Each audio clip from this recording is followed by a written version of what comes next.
Thanks for tuning in. You're listening to Gnostic Studies. Tonight we're going to do Part 1, Introduction to Dream Yoga.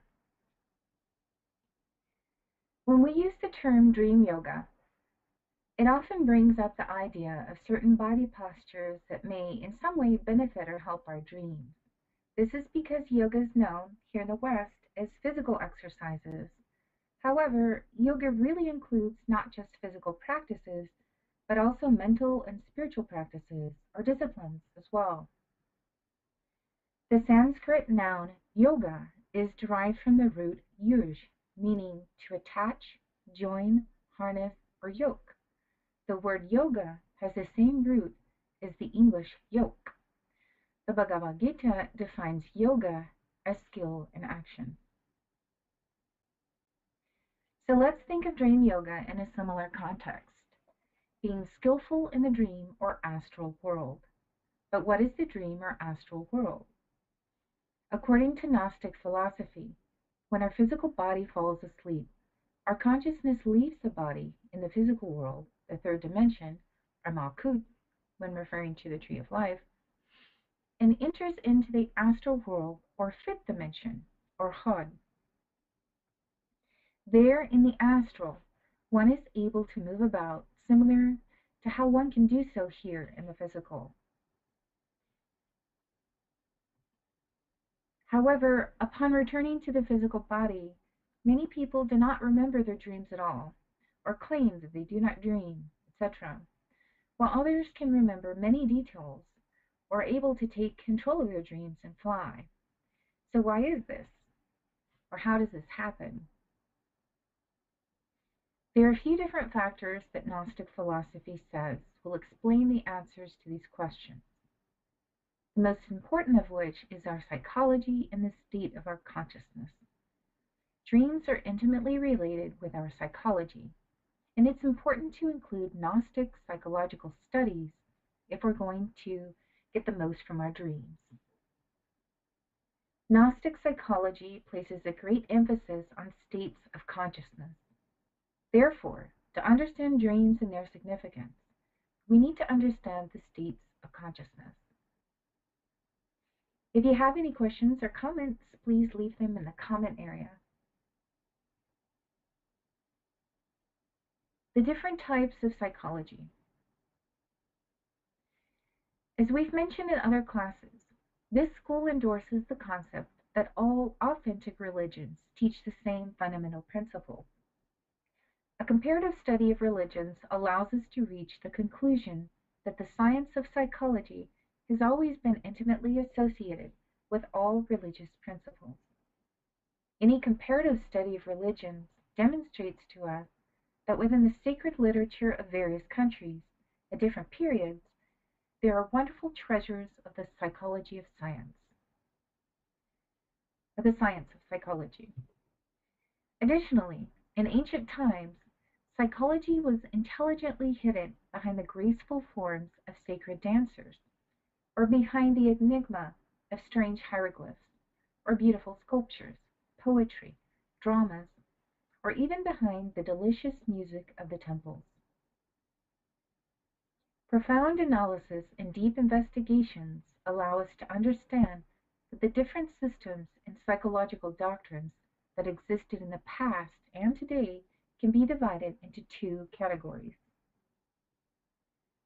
First, doctrines that are the product of the theories of many intellectuals about the human being. Modern psychology belongs, in fact, to this category. Second, doctrines that study human beings from the point of view of the revolution of the consciousness. The second are really the original doctrines and the most ancient. Only these doctrines can allow us to understand the living origins of psychology and its profound significance. When all of us have comprehended how important the study of the human being is from the point of view of the revolution of the consciousness, then we'll understand that psychology is the study of the principles, laws, and facts intimately related to the definitive and radical transformation of the individual. As you can see, the type of psychology we're concerned with in Gnosis is related with the consciousness. So let's look at what consciousness is in Gnostic psychology. Consciousness is a very particular kind of apprehension of interior knowledge, which is totally independent of all mental activity. The faculty of consciousness allows us to know ourselves. Now let's take a look at the different states of consciousness. If you have any questions or comments, please leave them in the comments area. The four states of consciousness.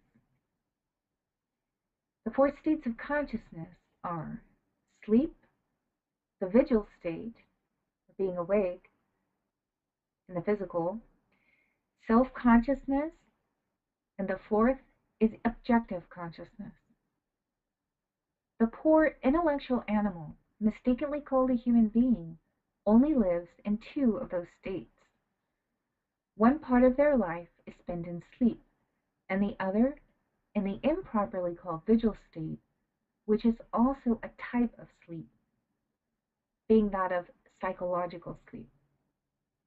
A person who's sleeping and dreaming believes that they awaken after returning to the vigil state, but in reality, they continue dreaming during this vigil state. In order to understand these states better, we can think of them in the following ways. The first state, sleeping or dreaming, is when the physical body is asleep or dead. Consciousness is also asleep. In the second state, wrongly called the vigil state or daydream, the physical body is awake, but the consciousness is still asleep. In the third state, that of self-consciousness or self-remembering, the physical body is awake, asleep, or dead, but the consciousness is partially or temporarily awakened and aware of itself. In the fourth state, the objective consciousness, the physical body is awake, asleep, or dead, and the consciousness is fully or permanently awakened. So why are we only in the first two states where our consciousness is asleep? Because we're identified with our senses and the information from the physical world, and we are not remembering the beauty of simply being alive. If we want to start remembering our dreams or having conscious astral experiences, then we need to start changing the way we perceive reality. Our consciousness can be trapped in a dream about life, about time, about work, about relationships, etc. And if we want to wake up in the astral, then we need to start becoming aware of what our consciousness is trapped in. If you have any questions or comments, please leave them in the comments area.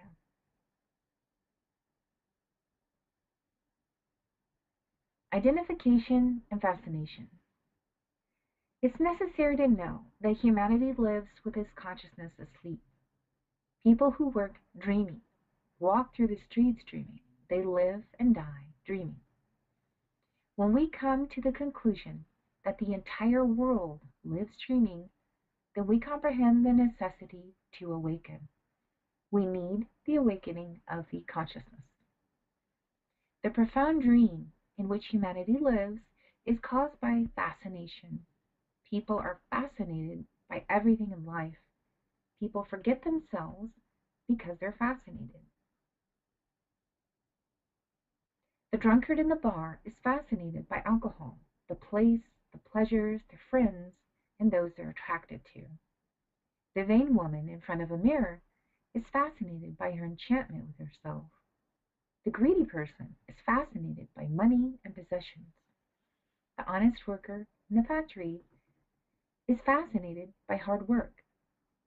The father of the family is fascinated by his children. All human beings are fascinated and sleep profoundly. People dream about everything that keeps them fascinated.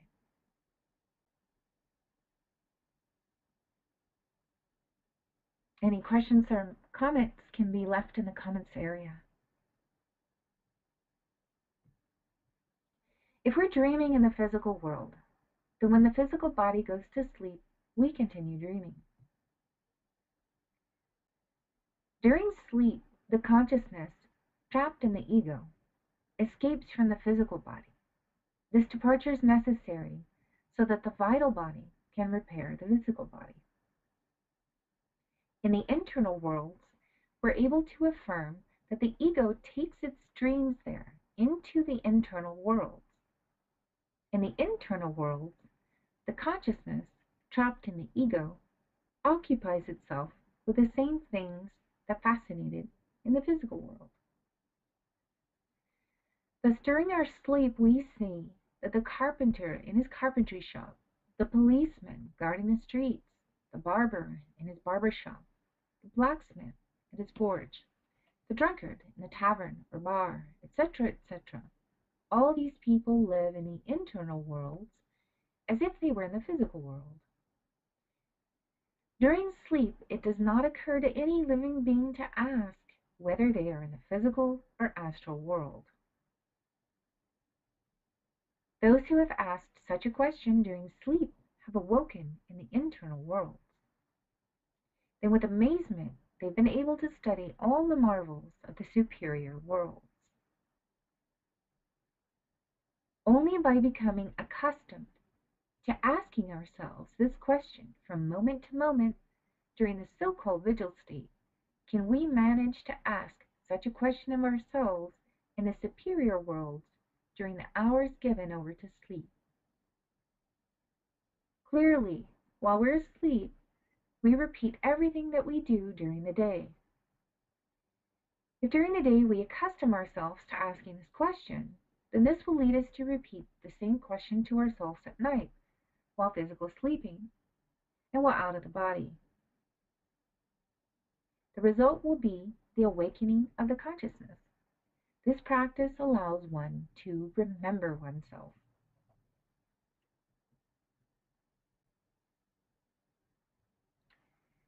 The first practice, self-remembering and questioning ourselves.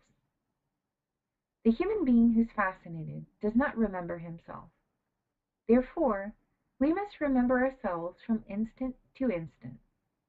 We need to self-remember in the presence of every representation that could fascinate us. Let us pause before every representation and ask ourselves, where am I? Am I in the physical plane? Am I in the astral plane? Then give a little jump with the intention of floating in the surrounding atmosphere. It is logical that if you float, it's because you are outside the physical body.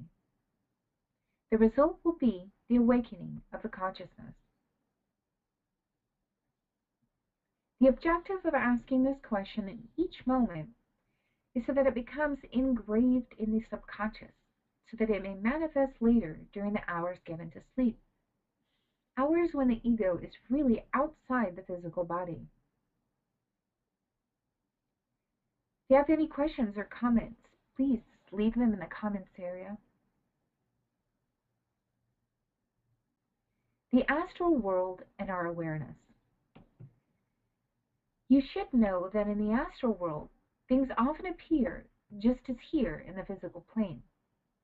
During sleep and after death, people see everything there in a form very similar to the physical world. It is because of this that they do not even suspect that they are outside the physical body. No dead person ever believes themselves to have died. They're fascinated and profoundly asleep. If, during life, the dead had made a practice of remembering themselves from moment to moment, if they had struggled against the fascination of the things of the world, then the result would have been the awakening of consciousness. Then they would not dream. They would walk in the internal worlds with awakened consciousness. Any questions or comments can be left in the comments area.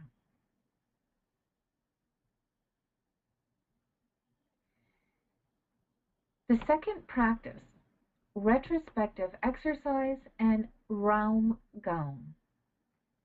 Upon waking from normal sleep, every Gnostic student should do a retrospective exercise in order to remember all those places they visited during the hours of sleep.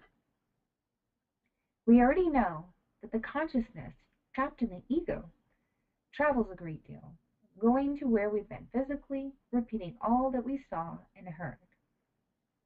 The masters instruct their disciples when out of the physical body.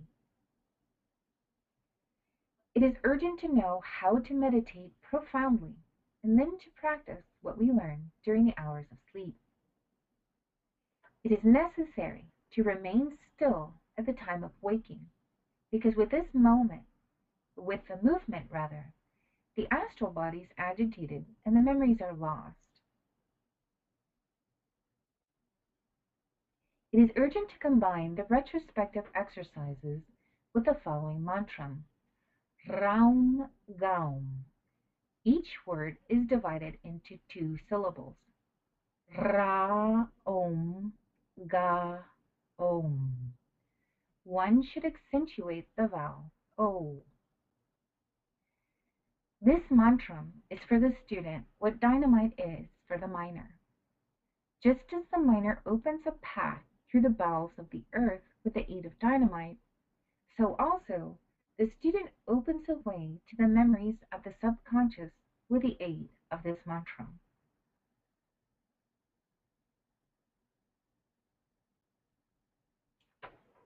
Any questions or comments can be left in the comments area.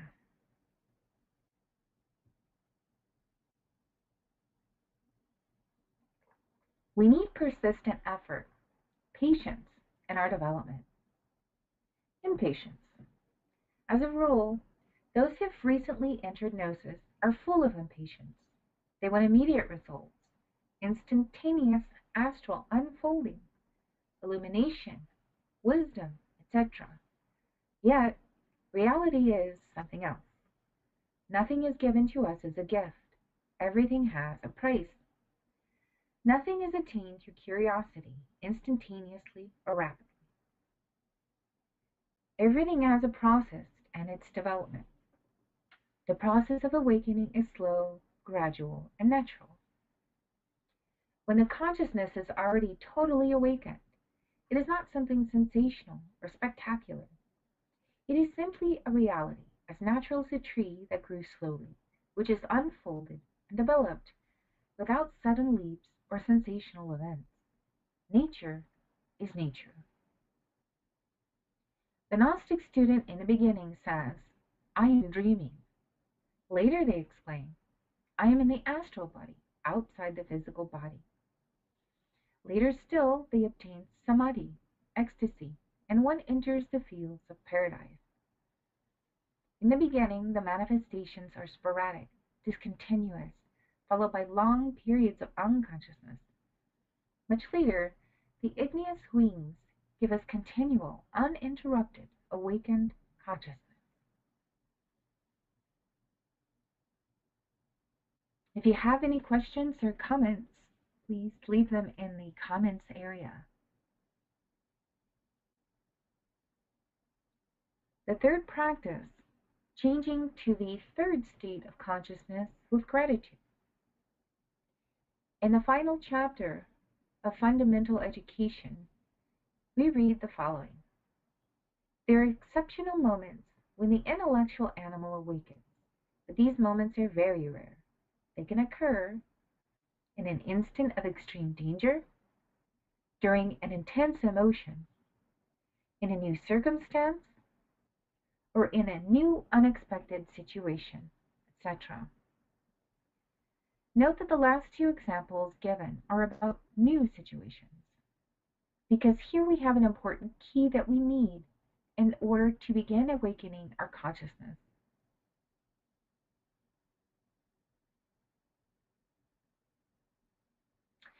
And we can think about having an instant of extreme danger, like being in a car accident, and all of a sudden the mind, the consciousness is very clear. goes into like a slow motion, seeing every particular thing that's occurring at every time. That shock really brings that consciousness into an awakened state.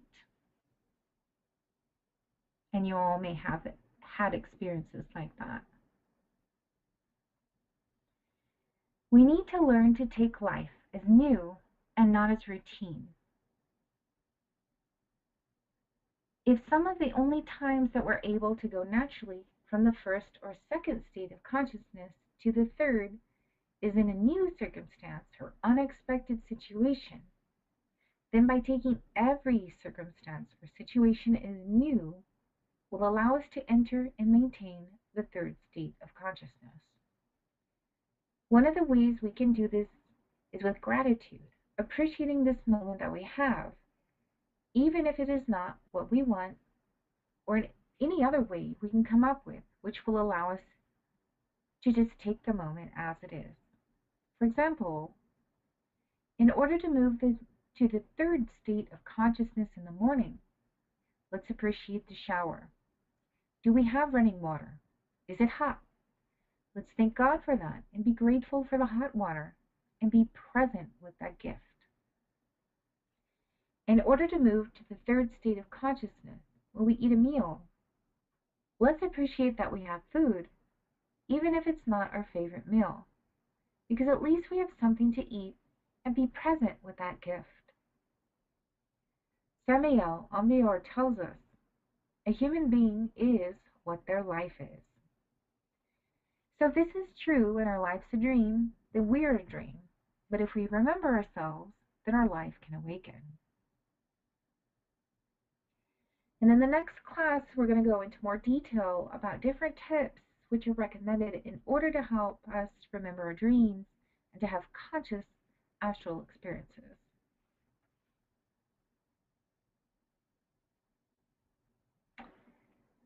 And we welcome any questions that you have. Please feel free to put them in the comments area.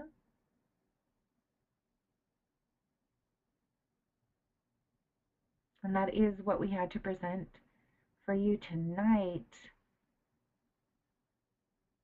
We will be continuing this class at the same time next week. We'll also have a meditation class tomorrow.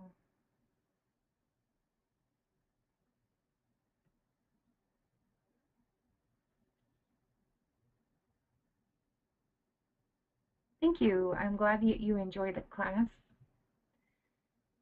It's important for us to remember that we do need to awaken the consciousness, and we can do that moment by moment, just being present, starting from there.